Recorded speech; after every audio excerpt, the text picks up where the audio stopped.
नमस्कार विद्यार्थियों, आप सभी का आपके अपने YouTube चैनल RPSC विद नवीन सैनी में स्वागत है। चलिए विद्यार्थियों, शुरू करते हैं। आज का अपना पार्ट 5 है वीडियो। इसमें शोषण के विरुद्ध अधिकार से अपन शुरू करेंगे। आर्टिकल 23 और 24 है वो शोषण के विरुद्ध है। ठीक है। अनुच्छेद 23 और 24 सभी व्यक्तियों को शोषण के विरुद्ध अधिकार देता है। अनुच्छेद 23 कहता है कि मानव दुर्व्यापार, बलात्, श्रम आदि का प्रतिषेध। जैसे मानव का दुर्व्यापार होता है, मानव का व्यापार भी होता है। बलात् श्रम का मतलब होता है जबरदस्ती जो श्रम करवाया जाता है, बंधुआ मजदूरी टाइप। बेगार निषिद्ध किया गया है, वह दंडनीय अपराध माना गया है। आर्टिकल 23 राज्य और व्यक्ति दोनों के विरुद्ध प्राप्त होते हैं। कैसे? मतलब राज्य भी इस चीज़ का ध्यान रखेगा और व्यक्ति भी ध्यान रखेंगे कि किसी भी मानव का दुर्व्यापार, बलात्, श्रम, बेगार, निषिद्ध ऐसा नहीं होना चाहिए। मानव दुर्व्यापार में क्या क्या चीज़ आती है? दास प्रथा, दास नहीं रख सकते, बेगारी नहीं करवा सकते, बंधुआ मजदूरी नहीं करवा सकते, स्त्रियों व बच्चों का अनैतिक व्यापार नहीं कर सकते, मनुष्य का क्रय विक्रय नहीं होगा और वेश्यावृत्ति करवाना, ये सब मानव दुर्व्यापार के अंतर्गत आते हैं और ये पूर्णतया कानूनी अपराध है।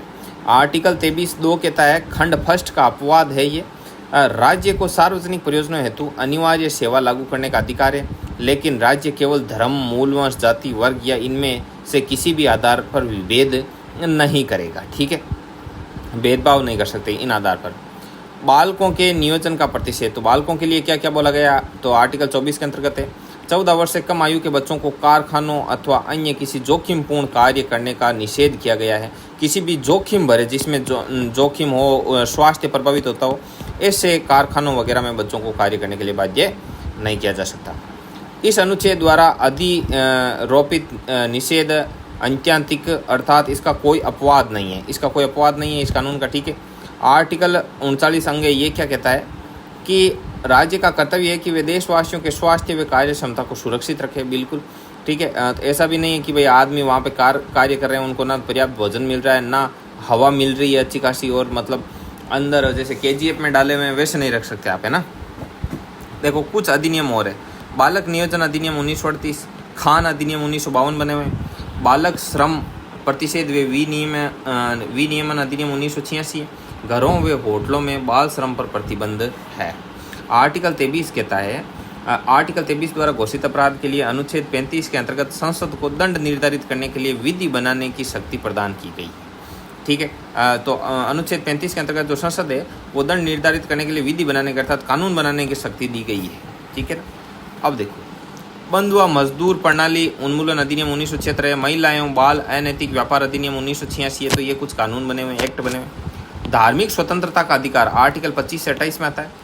इसमें कहा गया है कि अनुच्छेद 25, अंतःकरण की और धर्म को अबाध रूप से मानने, आचरण एवं प्रचार करने की स्वतंत्रता। आप अपने धर्म को बिना किसी बाधा के, बिना किसी रोक टोक के बढ़िया तरीके से मान सकते हो। धर्म को मानोगे, आप उसकी उपासना कर सकते हो, पूजा पाठ कर सकते हो और बढ़िया तरीके से अपने धर्म का प्रचार कर सकते हो। इस प्रकार से अपने इंडिया में पूर्णतया धार्मिक स्वतंत्रता दी गई है।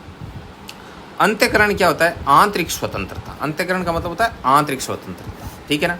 अपनी इच्छा अनुसार अपने आराध्य से संबंध स्थापित करना आंतरिक स्वतंत्रता है। अपना बढ़िया ध्यान लगाकर अपने भगवान का ध्यान कर सकते हो, भजन कर सकते हो। धर्म को मानना, निर्बाध रूप से खुलकर अपने आस्था व विश्वास की घोषणा करना। आप बढ़िया तरीके से डिक्लेरेशन कर सकते हो कि मैं इस धर्म को मानता हूँ, मैं हिंदू, मुस्लिम, सिख, ईसाई हूँ, मैं राम का पुजारी हूँ, मैं अल्लाह का उपासक हूँ। तो बढ़िया तरीके से आप धर्म को मान सकते हो।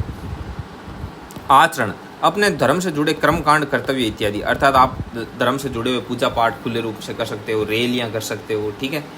रैली ऐसे नहीं कि भाई आप, जनता का हित भी होना चाहिए। रैलियों का मतलब वो होती है ना, जैसे फेरी वगैरह, फेरी वाले आते हैं सुबह सुबह भगवान के, जैसे 3-4 गुट बन गए बजरंग बली कार। अब वो मतलब घूम फिर के वो बजरंग बली के मंदिर का कोई चढ़ावा जैसे एकत्रित कर रहे हैं, प्रचार कर रहे हैं, कोई भगवा वाले हैं। तो ये सब ऐसे कर्मकांड करते हुए इत्यादि आप अपने धर्म का बखान कर सकते हो। धर्म का प्रचार, अपने धार्मिक विचारों को दूसरों के समक्ष रखने का भी अधिकार है। आप अपने धर्म पर हो सकता है कि आप बढ़िया टेंट वेंट लगाओ और बढ़िया अपने धर्म का प्रचार करो, लोग आपको सुनने बैठें, तो उसकी आपको स्वतंत्रता है। लालच या दबाव के अधीन धर्म परिवर्तन कराना इसमें नहीं आता है। इसका मतलब ये नहीं है कि आप धर्म का प्रचार कर रहे हो तो किसी को लालच दे करके और उसका धर्म परिवर्तन करवा दो, ये कतई उचित नहीं। यदि वो अपनी इच्छा से धर्म परिवर्तित करे तो कोई सा भी धर्म मानने के लिए भारतीय नागरिक स्वतंत्र है, लेकिन आप जबरदस्ती नहीं कर सकते। आगे बात समझ में, आगे बढ़ते हैं। आगे है धार्मिक स्वतंत्रता पर 3 प्रकार से निर्बंध है। एक लोक व्यवस्था, सदाचार, स्वास्थ्य, तो ये चीज़ें भी है। आर्टिकल 25(2) राज्य निम्न से संबंधित विधि बना सकती है। राज्य किस किस से संबंधित कानून बना सकता है? धार्मिक आचरण से संबंधित किसी आर्थिक, वित्तीय, राजनीतिक या अन्य लौकिक क्रियाकलाप विनियमन का निर्बंधन करने वाले।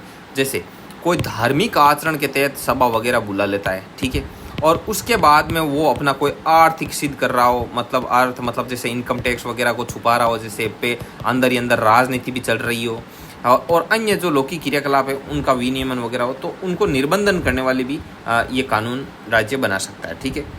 और देखो सामाजिक, इसके अंदर देखो और भी चीज़ें आती है, जैसे इसमें पैसे टकों को लेकर कई तरीके के कानून होते हैं। इसके अंदर भी इनका मतलब इनके रूल एंड एक्ट होते हैं। जैसे ऐसे थे नहीं कि जैसे एक ट्रस्ट है, बड़ा बजरंगबली का मंदिर है, खूब चढ़ावा आ रहा है, तो सरकार आकर बोलेगी कि नहीं ये अनैतिक है, ये वो, तो ऐसा कुछ नहीं कर सकते। समझ में आई बात? मतलब जैसे कि ये हो कि धर्म के नाम पर आप इसकी आड़ में कुछ अनैतिक चीज़ करोगे तो वो कानून के दायरे में आएगी, उस पर आपको राज्य सरकार शिकंजा कर सकती है। अगला, सामाजिक कल्याण या सुधार के लिए या सार्वजनिक प्रकार की हिंदुओं की धार्मिक संस्थाओं और हिंदुओं के सभी वर्गों के लिए खोलने का उपबंध है, ठीक है। बढ़िया तरीके से आप अपनी धार्मिक संस्थाएं वगैरह खोल सकते हो। स्पष्टीकरण फर्स्ट, कृपाण धारण करना व उसे लेकर चलना सिख धर्म का अभिन्न अंग है, और हिंदू शब्द में सिख, जैन व बौद्ध धर्म भी शामिल है। मतलब जहाँ जहाँ कानून में हिंदू लिखा हुआ है ना, तो इसका मतलब हिंदुओं में सिख, जैन और बौद्ध भी शामिल है, ये चीज़ ध्यान में रखना। और जैसे ये कृपाण देते हैं, कृपाण रखते हैं ना, छोटी सी कटार, तो ये रखना सिखों के धर्म का अभिन्न अंग है, ठीक है। तो अपन उनकी धार्मिक भावनाओं को आहत नहीं कर सकते। अगला है अनुच्छेद 26, धार्मिक कार्यों के प्रबंधन की स्वतंत्रता। आप अपने धार्मिक अनुष्ठान वगैरह कर रहे हो तो उनके मैनेजमेंट वगैरह को लेकर के आपको पूर्णतया क्या है, फ्रीडम है, तो इस चीज़ का भी आपको ध्यान रखना है। अगला, लोक व्यवस्था, सदाचार, स्वास्थ्य के अधीन रहते हुए प्रत्येक धार्मिक संप्रदाय को धार्मिक संस्थाओं की स्थापना करने का अधिकार है, धार्मिक कार्यों के प्रबंधन का अधिकार है, जंगम व स्थावर संपत्ति के अर्जन व स्वामित्व का अधिकार है। जंगम स्थावर ये होती है, चल और अचल संपत्ति होती है ना, तो वो, और ऐसी संपत्ति के विधि के अनुसार प्रशासन का अधिकार होगा। ऐसी संपत्ति के विधि के अनुसार प्रशासन का भी इसमें क्या होगा, अधिकार होगा, ये चीज़ बोली हुई इसमें। और धार्मिक संप्रदाय किसी विशेष धर्म में विश्वास करने वाले ऐसे व्यक्तियों का समूह है जो एक विशिष्ट नाम से संगठित है, जैसे रामकृष्ण मिशन। मतलब धार्मिक संप्रदाय क्या होता है, तो धार्मिक संप्रदाय उसे बोलते हैं जिसमें किसी विशेष धर्म में विश्वास रखने वाले जो व्यक्ति होते हैं ना, उनका एक ग्रुप होता है, तो अपन उसको क्या बोलेंगे कि ये क्या है, संप्रदाय है, ठीक है। नोट ये कहता है कि ये अधिकार सिर्फ व्यक्तियों द्वारा स्थापित संस्थाओं को प्राप्त है। यदि कोई संस्था संसद के अधिनियम द्वारा स्थापित की जाए तो उसे धार्मिक कार्यों में प्रबंधन की स्वतंत्रता नहीं है।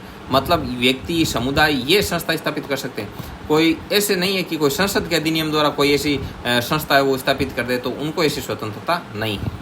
जैसे अलीगढ़ मुस्लिम विश्वविद्यालय, वो संसद की विधि द्वारा उनका क्या है, हाँ, तो उनका संसद की विधि द्वारा निर्माण जैसे किया गया अलीगढ़ मुस्लिम विश्वविद्यालय, तो ऐसी चीज़ों को ये कार्य करने का आपको अधिकार नहीं है। जैसे ये नहीं कि अलीगढ़ मुस्लिम यूनिवर्सिटी है, वो बना तो दी गवर्नमेंट ने और अब उसमें मुस्लिम धर्म का प्रचार वगैरह हो रहा है, ऐसा ये नहीं चलेगा। समझ में आई बात? आगे देखो, एसपी मित्तल बनाम भारत संघ 1982 वाद में एससी ने कहा कि 3 आधारों पर किसी संगठन को धार्मिक संप्रदाय मान सकते हैं। कैसे? ऐसे व्यक्तियों का समूह जिनका विश्वास आध्यात्मिकता से जुड़ी जीवन पद्धति से है। तो ऐसे व्यक्तियों का समूह जिनका विश्वास किस में, आध्यात्म में है, ठीक है, आध्यात्म से जुड़ी हुई जो भी जीवन लाइफ स्टाइल होती है उससे है, तो उनको आप धार्मिक संप्रदाय बोल सकते हो। एक सामान्य संगठन होना चाहिए और समूह का विशिष्ट नाम भी होना चाहिए। एक तो एक नॉर्मल संगठन होना चाहिए, उसका एक पर्टिकुलर नाम होना चाहिए, और उनके जो लाइफ स्टाइल, जो जीवन पद्धति है, वो उसमें क्या होना चाहिए, आध्यात्मिकता की झलक दिखाई देनी चाहिए। अगला, धार्मिक अभिवृत्ति हेतु कर से मुक्ति, तो इसके बारे में हम पार्ट 6 में पढ़ेंगे, ठीक है।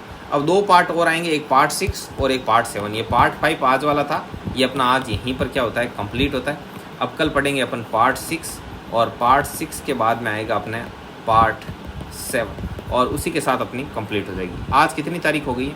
तकरीबन देखो आज 8 तारीख हो गई है। कल एक 9 को क्लास होगी, 10 को होगी, ठीक है। और उसके बाद में 11 सितंबर से आपका नेक्स्ट जो सब्जेक्ट है अपन ज्योग्राफी वगैरह जो भी चूज़ करेंगे, इंडियन ज्योग्राफी स्टार्ट कर देंगे, ठीक है विद्यार्थियों। तो मिलते हैं नेक्स्ट वीडियो में, तब तक के लिए जय हिंद, जय भारत।